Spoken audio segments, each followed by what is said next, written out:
La noche que la policía de Plainfield cruzó el umbral de aquella casa, jamás imaginaron lo que descubrirían. Había silencio, un vacío inquietante, pero lo que aguardaba tras esas puertas se grabaría en la memoria de todos los presentes y en la historia de los crímenes más oscuros de Estados Unidos. Esa casa, aparentemente común, escondía un museo de horrores hechos a mano, un testimonio de una mente destrozada por el trauma y la obsesión. Cada paso que daban los agentes revelaba un nuevo espanto: lámparas confeccionadas con piel, calaveras convertidas en objetos cotidianos y prendas grotescas hechas con restos humanos. La escena era indescriptible, un espectáculo que transformó la incredulidad en miedo puro. Lo que hallaron no era solo evidencia de asesinatos, sino un vistazo al abismo de la psique humana, a un lugar donde la línea entre la cordura y la locura se había borrado hace mucho. Bienvenido a un nuevo video de tu canal Sombras de lo Insólito. Si eres amante de lo paranormal, los crímenes más escalofriantes y todo aquello que desafía la lógica y la realidad, este es tu lugar. Cada semana te llevaremos a través de relatos que te pondrán los pelos de punta. Historias de sucesos inexplicables y casos reales que desafían la imaginación. Así que, si estás listo para enfrentar lo desconocido y explorar los secretos más oscuros de nuestro mundo, suscríbete ahora y activa las notificaciones para no perderte ni un solo detalle. Únete a nosotros en este viaje aterrador y emocionante. Empecemos. Capítulo 1. La infancia de Ed Gein. Ed Gein nació el 27 de agosto de 1906 en el condado de La Crosse, Wisconsin, un lugar rural y remoto donde la vida era tan dura como la tierra que trabajaban sus habitantes. Desde sus primeros años, Ed creció bajo el peso de una infancia sombría, marcada por la figura autoritaria de su madre, Augusta, una mujer devotamente religiosa y severa. Augusta veía el mundo exterior como un hervidero de pecado y corrupción, y se aseguró de que tanto Ed como su hermano Henry se mantuvieran aislados del resto de la comunidad. El hogar de los Gein era un lugar opresivo, impregnado del eco constante de los sermones de Augusta, quien predicaba con fervor sobre la inmoralidad y la condena eterna. Los niños eran obligados a escuchar pasajes del Antiguo Testamento, con sus historias de castigos divinos, y cualquier signo de desobediencia era reprimido con castigos duros y humillantes. El aislamiento forzado por Augusta no solo evitaba que Ed formara lazos con otros niños, sino que también lo mantenía atrapado en un ciclo de miedo y devoción hacia ella. Este vínculo enfermizo plantó las semillas de una psique perturbada, moldeada por la soledad y la ausencia de una infancia normal, marcando el comienzo de una vida que culminaría en los horrores que conmocionarían al mundo. Capítulo 2. El complejo vínculo familiar. El vínculo entre Ed Gein y su madre, Augusta, se convirtió en el eje de su mundo. Para Ed, ella era más que una figura maternal, era una fuerza omnipotente cuya voz resonaba como la única verdad, mientras Henry, su hermano mayor, comenzaba a rebelarse contra las creencias fanáticas de Augusta y buscaba una vida fuera de la sombra materna. Ed se hundía más en su dependencia emocional. La devoción de Ed hacia su madre alcanzaba niveles extremos, y cualquier palabra o acción que desafiara la autoridad de Augusta lo inquietaba profundamente. Augusta no solo imponía su visión estricta sobre el pecado y la moralidad, también alimentaba un miedo enfermizo a las mujeres, a quienes consideraba agentes de corrupción. Ed absorbió estas creencias, incapaz de desarrollar una percepción saludable de las relaciones humanas. Este adoctrinamiento constante lo aisló emocionalmente, creando un vacío que ni siquiera Henry pudo llenar. La muerte de su padre, en 1940, reforzó la dinámica entre Augusta y sus hijos, intensificando el control sobre Ed. Mientras Henry intentaba distanciarse, Ed se aferraba más a su madre. desarrollando un amor obsesivo que desdibujaba los límites entre el respeto filial y la adoración patológica. Esta relación sería el preludio de los actos que más tarde definirían su macabra existencia. Capítulo 3. La tragedia en la granja. La vida en la granja Gain, tras la muerte de su padre, se volvió un terreno fértil para las tensiones y rivalidades. Ed y Henry compartían las labores del campo y otras tareas cotidianas, pero el distanciamiento ideológico entre ellos era palpable.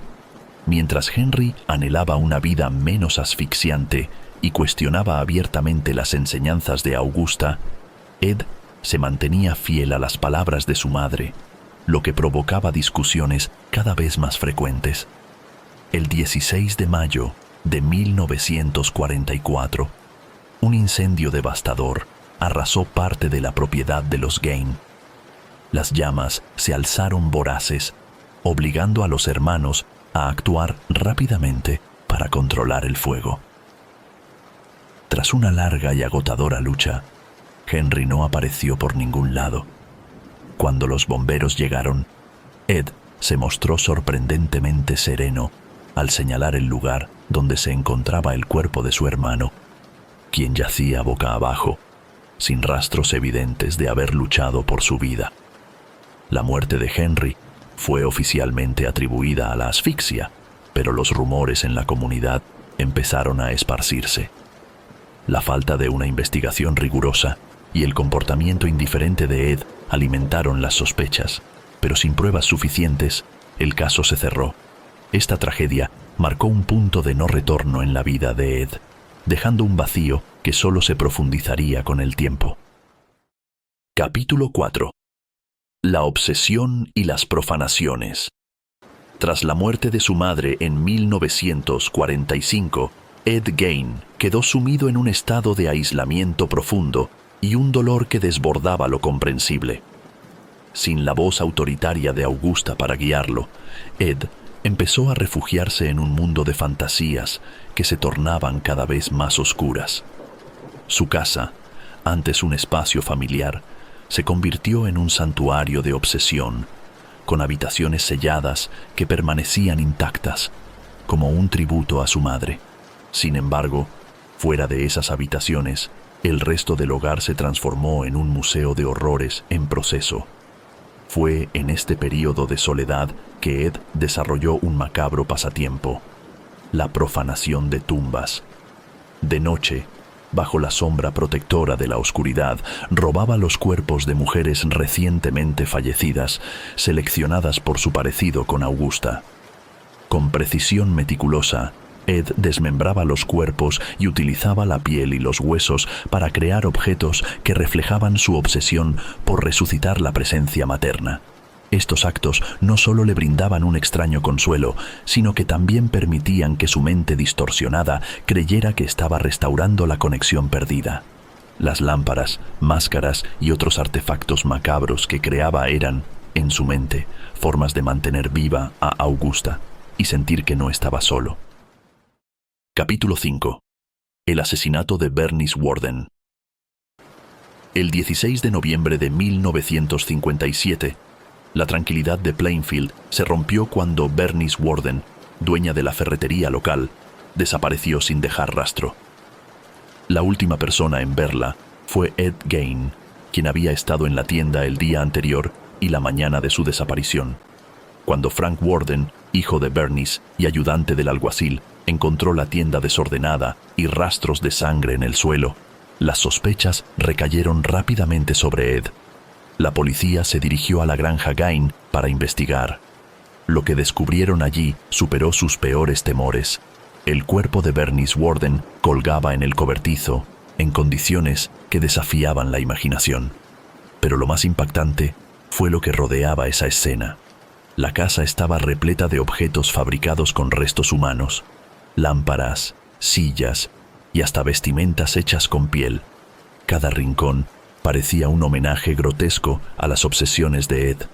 El hallazgo no solo resolvía la desaparición de Bernice, sino que también desenterraba un mundo de horrores que la pequeña comunidad jamás hubiera imaginado. La evidencia indicaba que Ed no se limitaba a profanar tumbas. Había cruzado una línea, llevando su perturbada fascinación a un nuevo nivel de atrocidad. Capítulo 6. La confesión y las investigaciones. Una vez bajo custodia, Ed Gein se mostró sorprendentemente cooperativo. Durante los interrogatorios, reveló detalles espeluznantes de sus actividades, describiendo con frialdad cómo había profanado tumbas y recolectado cuerpos de mujeres para sus proyectos macabros. Admitió que su objetivo era recrear la figura de su madre, un esfuerzo por sentir su presencia y protegerse del vacío que ella dejó al morir. Las confesiones de Ed impactaron a los investigadores, quienes apenas podían asimilar la magnitud de los crímenes. A pesar de su disposición para hablar, lo que más perturbaba era la manera en que describía sus actos, con la calma de alguien que narraba una tarea doméstica. La policía, que había lidiado con criminales antes, nunca había enfrentado algo tan monstruoso ni un criminal con una mente tan distorsionada. El juicio inicial se pospuso, ya que Ed fue declarado mentalmente incompetente y enviado a una institución psiquiátrica. Mientras tanto, los detalles de su caso captaron la atención mediática y los reportajes sobre los macabros hallazgos en su casa circularon por todo el país. El horror del caso Gein se convirtió en una historia que desafió los límites de la realidad y el mito, sembrando el miedo en la conciencia colectiva de la época. Capítulo 7. El legado de horror y juicio final. El impacto del caso de Ed Gein no se limitó a la pequeña localidad de Plainfield. Sus repercusiones se extendieron mucho más allá, dejando una huella en la cultura popular y en la percepción de los crímenes violentos. En 1968, tras años de tratamiento en una institución psiquiátrica, Ed fue declarado apto para ser juzgado. Durante el juicio, el tribunal escuchó una vez más los detalles estremecedores de sus crímenes y se presentaron las pruebas que habían helado la sangre de los investigadores. Las imágenes de los objetos encontrados en su casa y los testimonios de los agentes que los descubrieron añadieron un aire de irrealidad al juicio, como si se tratara de una historia sacada de una pesadilla. Ed Gein fue finalmente condenado por el asesinato de Bernice Worden, pero debido a su diagnóstico de demencia, pasó el resto de su vida en el Hospital Central del estado de Wisconsin. Allí, vivió hasta su muerte en 1984, siempre vigilado y aislado, pero sin mostrar signos de remordimiento o comprensión del impacto de sus acciones. El caso Gein inspiró personajes icónicos en la literatura y el cine de terror, como Norman Bates en Psicosis y Buffalo Bill en El silencio de los inocentes. Su nombre quedó grabado en la historia, no solo como un asesino, sino como un reflejo de los rincones más oscuros de la psique humana y del terror que puede surgir cuando la realidad supera la ficción. Gracias por acompañarnos en este viaje al corazón de uno de los casos más perturbadores de la historia criminal. La historia de Ed Gein, el carnicero de Plainfield, nos recuerda cuán lejos pueden llevar las obsesiones y las sombras de la mente humana. Si te apasionan los relatos de crímenes, misterios y lo inexplicable, te invito a sumarte a nuestra comunidad. Suscríbete a Sombras de lo Insólito y forma parte de un espacio donde lo oscuro, lo insólito y lo aterrador se encuentran. Activa la campanita de notificaciones para no perderte ningún relato escalofriante que desafíe tu percepción de la realidad. Nos vemos en el próximo episodio.